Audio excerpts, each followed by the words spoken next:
a chair. We're so glad to have you join us here on the Back Porch Education Podcast. For the next half hour or so, we're going to talk about all things educational. It's a wonderful day to learn something. Glad you could join us. Hey, everybody. Welcome back to the Back Porch Education Podcast, where Jason every time has us listening to one of his poems. Jason, what do you got for us today? Well, Steve, actually, I've got two poems for you today. I just have to read them because you mentioned when you were in kindergarten and you drew a purple cow, like the first day of class. And I said there's a poem in there, and it's because there is. So this one was written way back in 1895. When I was in kindergarten. That's fascinating. Yeah, perfect. A guy named Gillette Burgess. And so his name might be pronounced Gillette Burgess. I actually don't know. But this is I'm going to read his most popular poem. And then I'm going to read his second most popular poem. Here it goes. It's called The Purple Cow's Projected Feast, Reflections on a Mythic Beast Who's Quite Remarkable at Least. I never saw a purple cow, I never hoped to see one, but I can tell you anyhow, I'd rather see than be one. I knew I hated that guy when he was in my kindergarten class. Okay.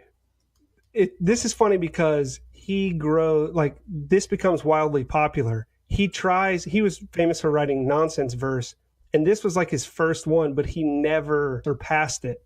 So in the last issue of one of the magazines that he edited, he wrote this poem, Confession and a Portrait Too, upon a background that I rue.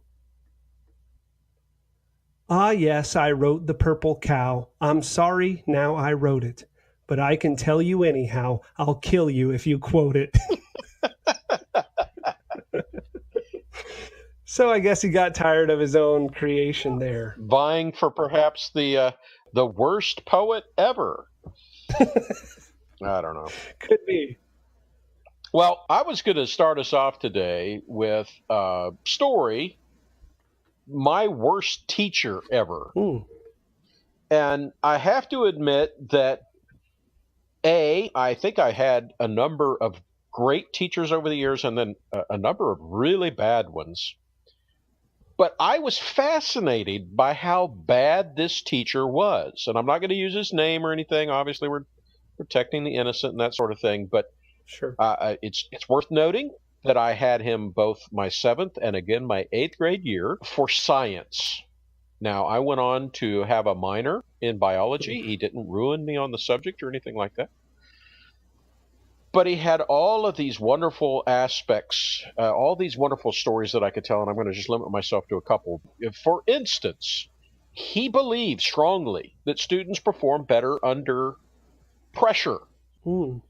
So, during our assessments, our tests, which were fairly difficult and long, he would walk around the room with one of those little cannons that had the I'm not going to remember what element it is, but what's the element when you mix it with water it explodes? I don't know. Well, the science people just turned off the podcast because I don't know. Well, they're probably just shouting at their radios, so it's fine. That's right. They're all shouting out the answer. Put it in the comments, folks, and then I'll benefit. But he had one of these little cannons that when you pulled the string, it would mix X element with water and it would explode. And I swear to you, this man walked around and every once in a while would pull that string and make some kid, often a girl, jump about 3 feet straight up in the air during their test. And this was just fascinating. Of course, it was quite distracting to me. I was not really thinking about the test. I was thinking about where's this teacher at. Right. That's not stress. That's just crazy. And he had this firm belief that students left to themselves were stupid. And again, I'm not saying he was wrong. It was just fascinating how he went about, as a scientist himself, seeking to prove this hypothesis. For instance, he had on the heating register in our 1970s style classroom a bear trap. Now, if you've ever seen a trap, Okay. this is one made the size of catching bear. It's huge. Wow. And it was a spring trap, which meant that when the animal would step into the trap, it didn't just snap closed, but it had a spring on the bottom that progressed it up the leg of the animal far enough to make sure it was caught. And of course, it was big enough to catch a bear by the leg. So he would leave this thing set in his classroom. Oh my goodness.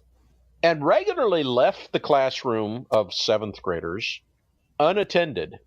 And so, of course, our school's quarterback is across the room with chalkboard erasers, throwing them at the trap, trying to get it to go off.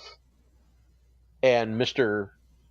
not to be named walks in the door, sees the quarterback doing this, and addresses him, says, "You want to see what happens when this baby goes off?" And he picked up a meter stick. Okay. Worth mentioning, because this wouldn't have worked with a yardstick, a meter stick being 3 inches longer than a yardstick. Right. Grabbed it right by the end and pushed it down, and 35.5 inches up that stick, that trap snapped that thick stick easily in two. Oh my gosh. And of course, our quarterback's eyes were the size of Dinner plate. Minneapolis, and yeah, he was like, "Whoa, wow, wow, wow, wow." I could tell many more such stories, including some personal ones. When he found out that I was a Christian, he promptly set about giving me a hard time about that. But when I became a teacher, I thought long and hard about the qualities of that teacher, and even at times, I've thought to myself, he was a really bad teacher, but I could be worse. Yeah. Well, and I think that's good, because that's where we're headed today, right? We want to talk about how we can become worse teachers. And so before we go to break, let me talk about one of the worst teachers that I can recall. First of all, the grading system that he used was horribly vague. It was abysmal. His students could not understand what meant what, how much was this worth, how will this affect my grade? They could never tell. So they were always just sort of scared that they weren't going to get a good grade, or they weren't going to get the grade they deserved. Was this because he didn't grade, or because you just couldn't figure out how he arrived at the grade? Well, he made it, I think, it seems, intentionally difficult to understand. But that was the other thing.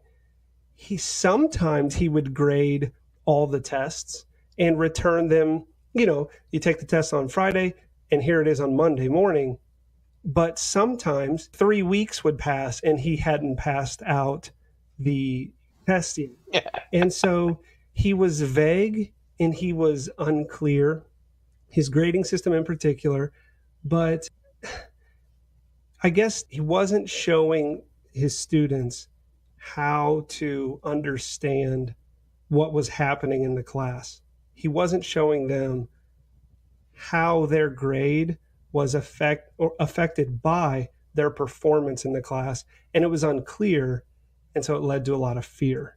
Yeah. And so, that's something that we can look into. But let's take a break, and then we'll jump into some of the qualities of the worst teachers. Great. I'm looking forward to it.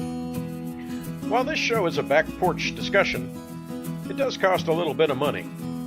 So if you're liking what you hear, consider helping us out. You can simply use the donation button on the website to send along a one-time gift, or we have subscriber plans for those who want to commit to regular support. Subscribers can get premium rewards depending on how nice a chair you pull up on the porch. We have everywhere from sitting on the floor to our finest rocking chair available.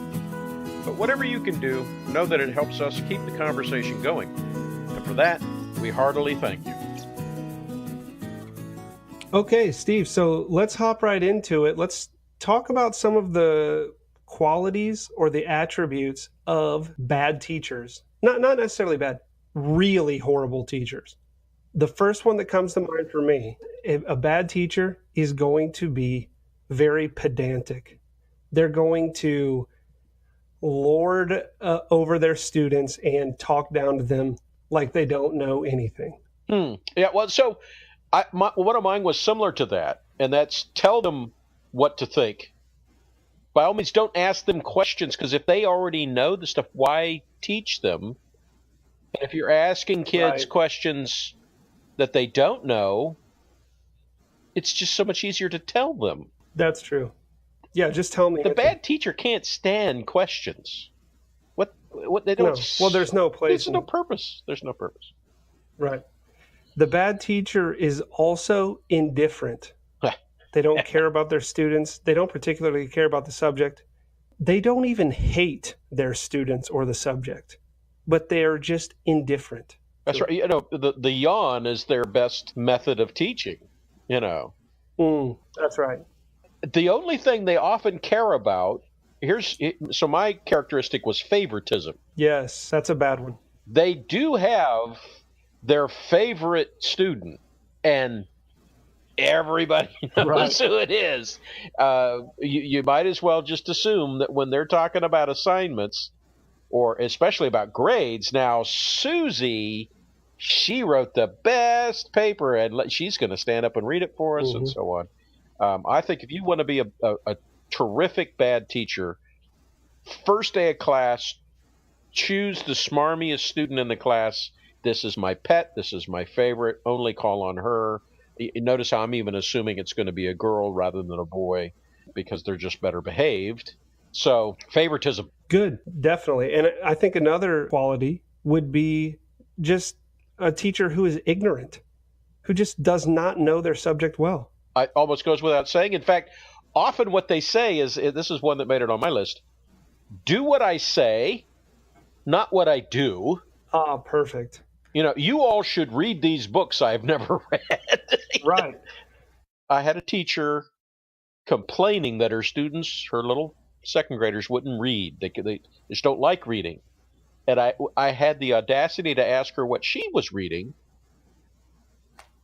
Well, what does that have to do with the conversation? Like, perfect. You are becoming... She's well on her way, Steve. You could learn a lot from her. Well on her way. So I think lazy, well, that's kind of what you were just talking about. Inconsistent would certainly be another one that I came up with. Oh, see, that's on my list too. Oh, nice. And the beauty of inconsistency is the engagement that it brings out of the students. They're constantly trying to figure you out. Right. They're constantly guessing. Is he in a good mood today? Are we going to get a grade today, like you were talking about with your teacher? Are we ever going to get those tests back? Right. It's great. Well, it's horrible. I would say another attitude maybe would be a bad teacher is not only uncreative, but anti-creative. Well, there's only one way to teach. No creativity here. And if you learned it in teacher's college and you've been using it well for 20 years, why would you try and fix something that's so well broke? You know.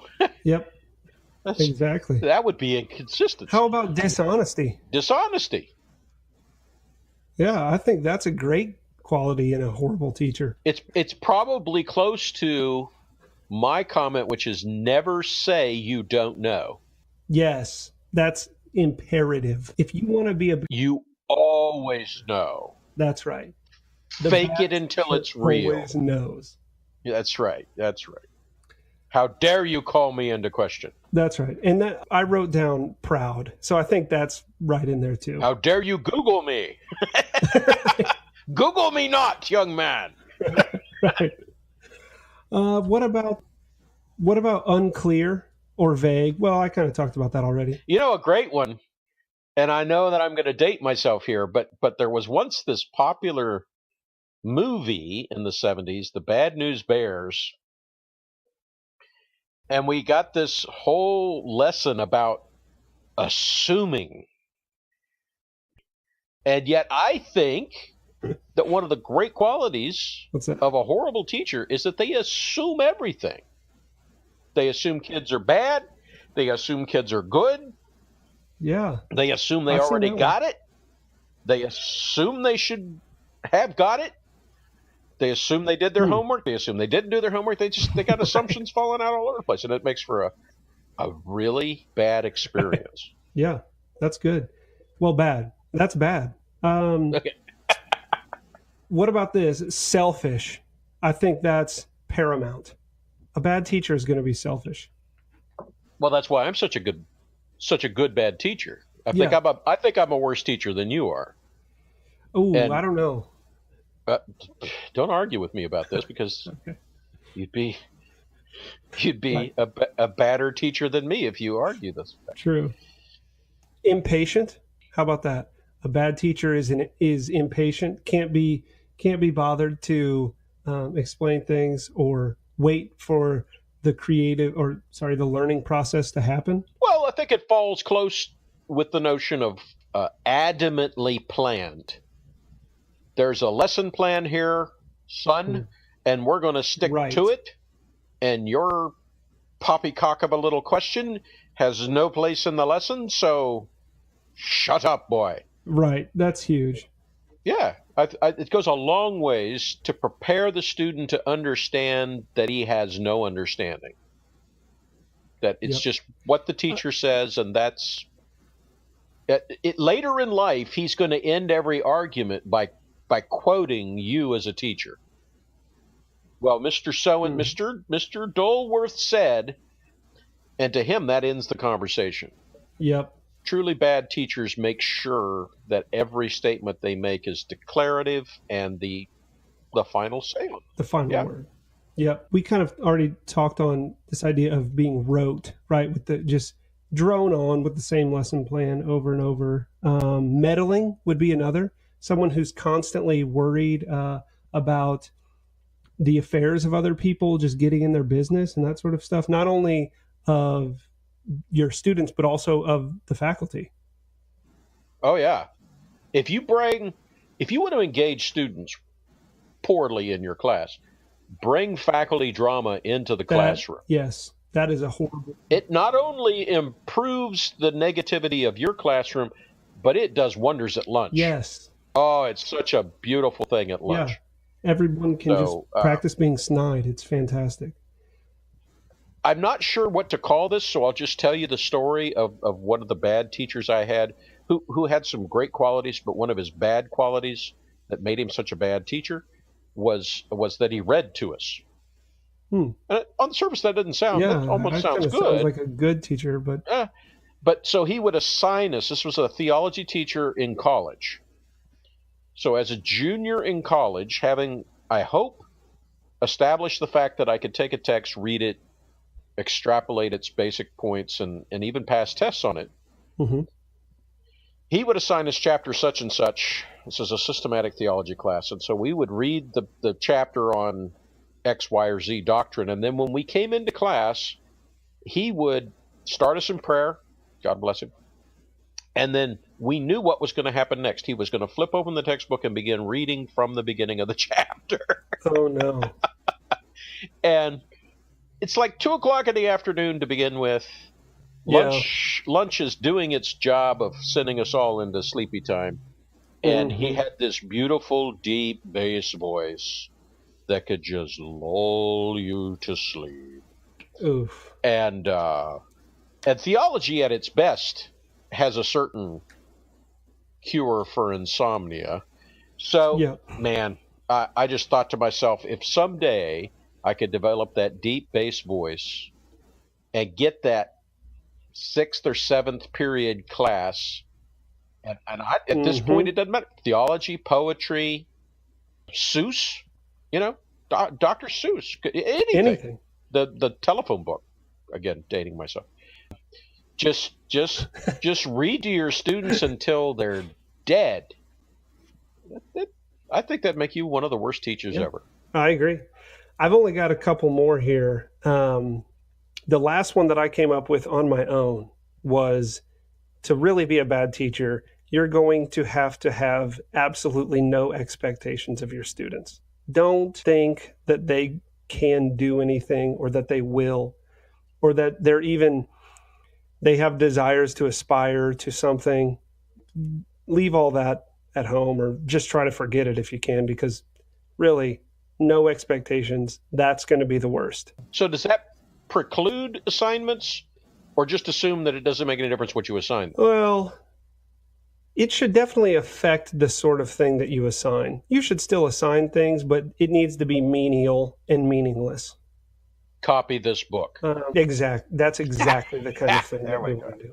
Excellent. And then I've got just a couple more. I asked my daughter, Mary. She's 3. She's going to be 4 soon. So I asked her, what would make a bad teacher? I hope she didn't say your name. No. Okay, because that wouldn't be fair. Unfortunately, she didn't. But I think that she had a couple of insightful things. The first thing that she said was a skunk. So, okay, it's kind of a 3-year-old answer, but no, take that with, ponder it a little bit. If you stink, that would make you a worse teacher. If you're just repulsive. I had a teacher with terrible body odor. Yeah. And I sat in the back of the class, and the booger would walk all around the room. And boy, every time he passed by, I was like, I got to sit in the middle of this class. One of the girls literally had one of those hand fans just going like 60. Just sitting there, just hoping he wasn't going to walk near her. That was just awful. Yeah. Okay, good. So, perfect example. Another thing that Mary said when I asked her what makes a bad teacher, she said sin. So if the teacher is sinful, hey, I think that's a pretty good place to start. And then the last thing, I kind of was like, well, Mary, no, I'm really talking about like what kind of thing would the teacher do, or what would they say if they were really bad? And she said, she kind of furrowed her brow and got really serious. And she said, they would say, no, you can't come in here. Yeah. You boy, get out of my class. Yeah, exactly. Yeah. Unwelcoming. I think, if you really want to be a bad teacher, you need to be unwelcoming. I loved beginning a class my freshman year in college with the professor who literally, and I mean this literally, had been a Hitler Youth. Whoa. He had been saved out of that and come to America and etc. But he started off in his strong German accent by saying, "Freshmen, I hate freshmen." And the 500 or so of us freshmen were all just sitting there going, he hates us. That was just a great way to start class, in my opinion. I hate freshmen. He didn't tell us to get out, though, so maybe he would have been a better teacher than Mary was. Right. I hate freshmen so much, you get out of here. We're going to have to go to break to get me out of the German mindset and back into the podcast. All right, let's head there now. Hey, during this brief break, I wanted to encourage you to use the share buttons we have on our website in order to help us get folks tuned into the show. Our goal is to encourage as many educators, homeschoolers, NFL punters, and donut makers as we can with these podcasts. So help us get the word out. Share our Facebook page, send folks a link to one of your favorite episodes. Do whatever you can to help us share this craziness with either your best friends or, if it's more appropriate, your worst enemies. We will love you all the more for sharing our love. Thanks.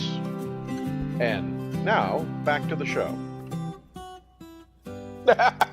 Okay, we're back after the break. I am back in my American accent, which I think I do much better than the German accent. Yeah. Even though I am, from Hawaii and have a very strong Hawaiian accent, I don't think you can hear that. All right. Okay. But I'm infatuated with Mary's description of a really bad teacher being a really smelly teacher, I think we can poetically use the notion of a skunk. And just wrap this up. I've enjoyed discussing with you and arguing with you as to, which of us is the worst teacher. But, practical stinkiness. How do we get more bad teachers? What is it going to take to produce these qualities that we've been talking about? What's the impetus? What's the producer of stinkiness?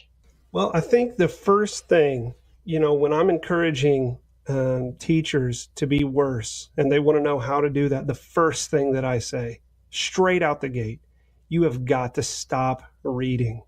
Just quit altogether. There are those teachers who want to keep reading, and if they have to, then I would say limit your reading to, like sort of pop fiction novels. I think many of them are concerned that perhaps by deleting reading from their life, there's going to be this big hole, and I'm quick to let them know that there are plenty of other entertainments ready to take their place. Netflix and its ability to binge watch, do you realize how many episodes there are of Grey's Anatomy? There is probably a Summa Theologica sized hole.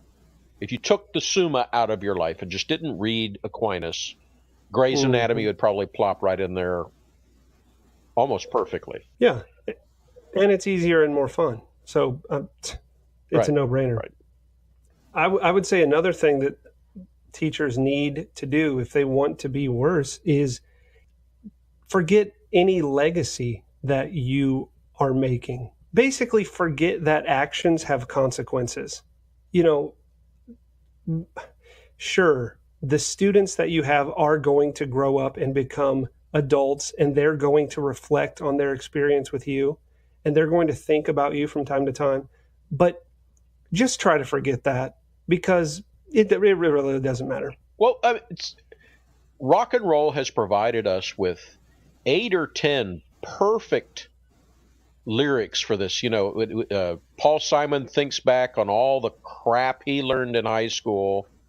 It didn't do him a bit of good, Billy Joel had some reflections on the fact that, once again, school generally worked against his happiness in life. Alice Cooper rejoiced that school was out. So I think that the really bad teacher takes that very seriously and recognizes nothing he's doing makes any difference. And so do whatever. Like you said, his actions have no consequences in the student's life. And they're going to be fine. It's not like it's a single teacher that's going to really make any difference in their life anyway. So definitely not. I've enjoyed having this conversation because one of the avowed goals of this podcast is to take the pressure off teachers, to convince them that teaching is a very natural and real, and it's just a great enterprise. And I think by setting this ideal in front of teachers to be the very worst you can possibly be, it should take the pressure off. Definitely. I think that anyone wanting to teach and do it well should run to our arms and embrace this episode as proof that you don't have to worry about that. Being the worst that you can possibly be is a much more obtainable goal than any nonsense about doing well. Do poorly. Okay. Do poorly. That's right. We'll see you on the next podcast. Well, thanks again for joining us in this great conversation about education. We hope you will not just listen, but participate.